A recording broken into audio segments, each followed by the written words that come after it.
Medok'tan Garcinia Gel 8'de sağlığı sunar. 8'de sağlık kaldığı yerden devam ediyor. Şimdiki konuğumuz ortodonti uzman doktor Seçil Acar. Hoş geldiniz. Hoş bulduk. Seçil Hocam hoş geldiniz. Merhaba, Nasılsınız? hoş bulduk. İyiyim, teşekkür ederim. Siz nasılsınız? Sağ olun, çok Bizler teşekkürler. de çok iyiyiz. Seçil Hocam, şöyle sorularımıza başlayalım. Ortodontik tedavi nedir? Hangi rahatsızlıklarda giderilmesinde uygulanır?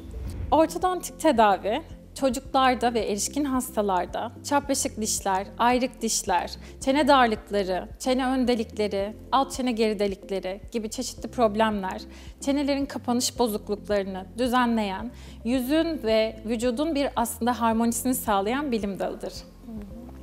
Peki şeffaf plak tedavisiyle dişler nasıl düzeliyor? Bunların işleyişiyle ilgili bilgi verebilir misiniz bize? Şeffaf plak tedavilerine başlarken biz önce hastalarımızdan fotoğraf alıyoruz. Daha sonra röntgenlerimizi alıyoruz. Ağız içi kamera benzeri bir cihazla yaklaşık 1 dakika içerisinde tüm ağız modelini alıyoruz. Bu verileri bilgisayara aktarıp bu veriler üzerinde bir tasarım yapıyoruz. Dişleri nasıl düzelteceğiz, çeneleri nasıl düzelteceğiz? Bunları tamamen bilgisayarda dijital olarak planlıyoruz. Daha sonrasında bu yaptığımız plana göre bir seri plak üretiliyor ve bu plaklar değiştirilerek dişler kademeli olarak hareket ettiriliyor. Yaptığımız plana göre dişler kademeli olarak hareket ettirildiğinde de tedavimiz sonuçlanmış oluyor. Peki bu şeffaf plaklar tüm ortodontik tedavileri için uygun mu, yoksa belirli sınırlamaları var mıdır? Şeffaf plaklar aslında bir ortodontik araç. Ortodontik tedavi uygulayabiliriz dediğimiz tüm hastalarda biz bu yöntemi kullanabiliyoruz. Yani diş etleri sağlıklı, ağız hijyeni iyi, dişi saran kemik dokusu sağlıklı tüm hastalarımızda, çocuk hastalarımızda, erişkin hastalarımızda biz bu tedavi yöntemini uygulayabiliyoruz. Yeter ki ağız bakımımız iyi olsun, plaklar düzenli kullanılsın. Uygun şartlarda yapılır diyebiliriz Evet. o zaman. Peki bu size geldik, şeffaf plak uygulamasına karar verdik. Tamamlanması ne kadar sürüyor? Şeffaf plak tedavisinin süreci aslında bireysel bir şey. Vakanın zorluğuna göre değişiyor. Ortalama bir vakada yaklaşık 1 ila 1,5 sene içerisinde biz ortodontik tedaviyi tamamlayabiliyoruz. Peki bu şeffaf plak tedavisinde hasta ne sıklıkla size gelmeli? Şeffaf plak tedavisinde 6 haftada bir biz kontrol sıklığı öneriyoruz. Bu yaptığımız tasarıma göre aslında her şey yolunda gidiyor mu? Uyguladığımız tedavi planı birebir işliyor mu diye bakıyoruz. Fiziki kontrol olarak 6 haftada bir öneriyoruz. Ama yurt dışında ya da şehir dışında yaşayan hastalarımız için şöyle bir güzellik var. Online gerçekleştirebiliyoruz bu kontrolleri. Online olarak fotoğraf yüklüyorlar. Biz onlar üzerinden her şey yolunda mı diye kontroller sağlayabiliyoruz. Bu şekilde tedavi randevuları aradıklarını da yaklaşık 6 haftadan 3-4 aya, hatta 7-8 aya kadar uzatabiliyoruz. Hocam çocuklarda ortodontik tedavi ya da çocuklarda şeffaf plak kullanımı, onlardan biraz bahsedebilir misiniz? Hangi durumlarda kullanırız? Aslında şöyle, dişlerinden memnun olmayan çocuklar ailelerini tedavi olmaya ikna ediyorlar ve aileleriyle birlikte bize geliyorlar. Eğer çocuk dişlerinden rahatsızsa, düzelmesini istiyorsa, rahat gülemiyorsa bunların düzeltilmesi için bize başvuruyor ve şeffaf plak tedavileri çocuklar için gerçekten oldukça avantajlı. Bir kere konuşmayı, günlük hayatı olumsuz yönde etkilemiyor ve biz bunları böyle minik stickerlarla süsleyip tedaviyi daha eğlenceli hale getirebiliyoruz. Plak kutularını süslüyoruz, o şeffaf plakları süsleyebiliyoruz. Çocuklarda erken dönemlerde bu süt dişi kayıpları çok sık gördüğümüz bir problem. Çene darlıkları oluyor. Dişler değişirken, süt dişleri inci gibi dizilmişken bir bakıyoruz yeni gelen dişler hiç sığmıyor. Ya çok boşluklar kalıyor ya üst üste binmeler oluyor. Dolayısıyla şeffaf plak tedavisiyle erken dönemde 6 yaş itibariyle biz bu problemleri çözmeye başlıyoruz.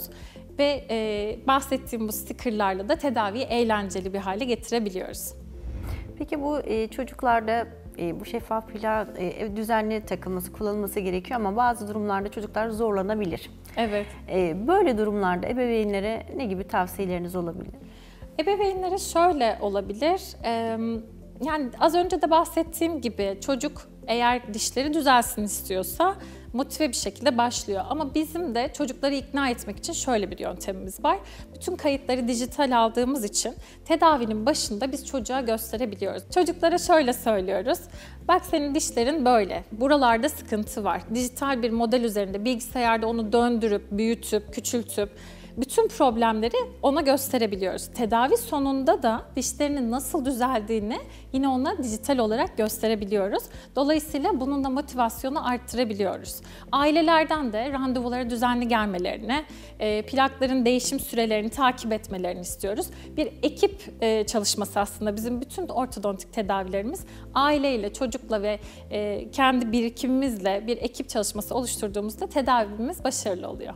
Peki Secil Hocam, hamilelik sırasında şeffaf plak kullanımı ile ilgili de biraz bilgi verebilir misiniz bize?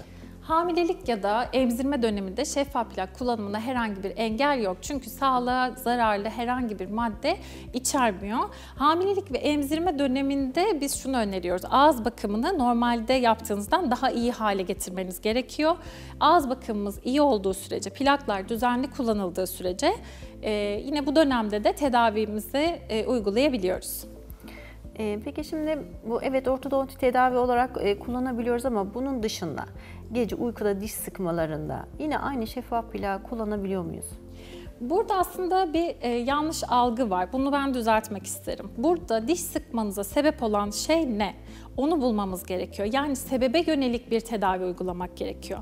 Çocuklarda diş sıkma, gece diş gıcırdatmanın esas sebebinin aslında ağız solunumu yapma, solunum yolunu tıkayan geniz eti gibi, geniz akıntısı gibi problemlerin varlığı, bundan kaynaklı olduğu gösterilmiş. Yani diş gıcırdatan bir çocuğa ben sana plak vereyim, gıcırdatman geçsin dediğinizde aslında başarısız oluyoruz. Yani bu problemin sebebine odaklanmamız lazım. Hava yolunu tıkayan herhangi bir şey varsa kulak burun boğaz uzmanına danışıp bunun çözümünü sağlıyoruz. Erişkinlerde de bu böyle aslında. Yine aynı şekilde geniz eti, burunda bir eğrilik varsa diş sıkma ve gıcırdatmalar artıyor. Aynı zamanda erişkin hastada şöyle bir durum var. Ektopik pozisyon deriz biz. Anormal bir pozisyondan sürmüş olan 20 yaş dişleri de erken temaslara yol açıp bizim diş sıkmamıza ve diş gıcırdatmamıza sebep oluyor. Yani bu sebebi ortadan kaldırmadan sadece hastamıza plak verirsek tedavimizde bir başarı sağlayamayız. Problemi ortadan kaldırıp kalan kısmını da plaklarla çözebiliriz. Hocam dijital dünyaya geçtik sonuç olarak. Dijital Evet. çok kullanıyoruz. Sizin ortodontik tedavide dijital dünyanın yeri ne? Ortodontik tedavide bu şeffaf plaklar aslında ortodontinin dijital evrimi diyebiliriz. Çünkü burada hastamıza biz ne yapmak istediğimizi dijital araçlarla çok güzel anlatabiliyoruz. Az önce de bahsettim. Hastamızdan aldığımız o dijital kayıt üzerinde kafamızda ne planladıysak hastaya düzgün bir şekilde aktarabiliyoruz. Bak ben dişlerinde böyle bir problem gördüm. Bunu böyle düzeltmeyi planlıyorum. Bu kadar sürede düzelteceğim. Hatta gülüşün nasıl değişeceğini daha tedaviye başlamadan biz hastaya aldığımız fotoğraflar üzerinde gösterebiliyoruz. Tedavi başında gülüşümüz böyleydi. Biz tedavi sonunda gülüşünüzü böyle iyileştirmeye çalışıyoruz. Ya da bakın böyle olacak diye gösterebiliyoruz. Bu da hastalar için tabii ki acaba bu tedavi başarılı olacak mı kaygısını ortadan kaldırıyor ve motive bir şekilde tedaviye uyum sağlamalarını sağlıyor. Bir de bu şeffaf plak teknolojisi sayesinde istenmeyen diş hareketlerini önleyebiliyoruz. Hastalarımıza bir rota çiziyoruz ve bu rotayla uyumlu şekilde bir plan yapıyoruz. Bu da hasta motivasyonunu arttırıyor. Evet.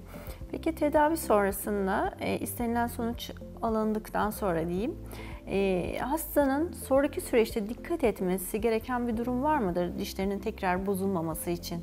Bütün ortodontik tedavilerde tedaviyi bitirdiğimiz zaman diş hareketi aslında bitmiyor. Bu sebepten dolayı da dişleri koruma altına almamız gerekiyor. Aynı kırılan kolu alçıya alır gibi diyorum ben hastalarıma. Farz et ki ameliyattan çıktın ve o bacağını koruman gerekiyor. Burada da aynı mantık aslında. Diş hareketini bitirdik ama aslında dişlerin etrafındaki kemik çok yumuşak. O kemik tekrar sertleşene kadar, diş hareketimiz durana kadar bazı koruyucu önlemleri almamız gerekiyor. Koruyucu retainer teller diyoruz biz. Köpek dişleri arasında içeriden uyguluyoruz. Bunları kullanabiliyoruz. Geceleri takabileceği koruyucu plaklar uyguluyoruz ve bu şekilde elde ettiğimiz diş pozisyonlarının ömür boyu kalıcı olmasını sağlayabiliyoruz. Çok güzel.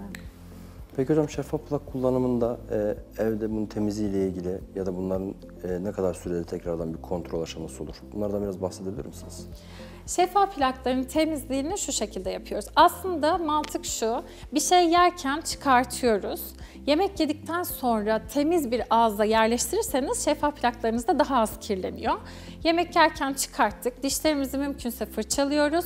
Şeffaf plaklarımızı da fırçalayıp takıyoruz. Akşamları mutlaka soğuk suyun altında fırçalıyoruz.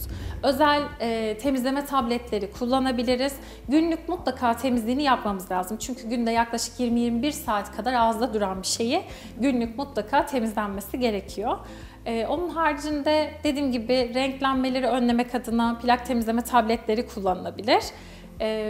Düzenli diş fırçalamayla da plakların temizliğini arttırabiliriz. Verdiğiniz güzel bilgiler için çok teşekkür ediyoruz. Gerçekten çok hoş bir sohbetti. Ayağınıza Ben sağlık. teşekkür Ağzınıza ederim. sağlık. Çok sağ olun. 8'e Sağlık'ta bugünkü konuğumuz ortodonti uzmanı Doktor Seçil Acar'dı. Kendisiyle çok hoş bir sohbet gerçekleştirdik. 8'e Sağlık kaldığı yerden devam ediyor. Medok'tan Garcinia Jel 8'de sağlığı sundu.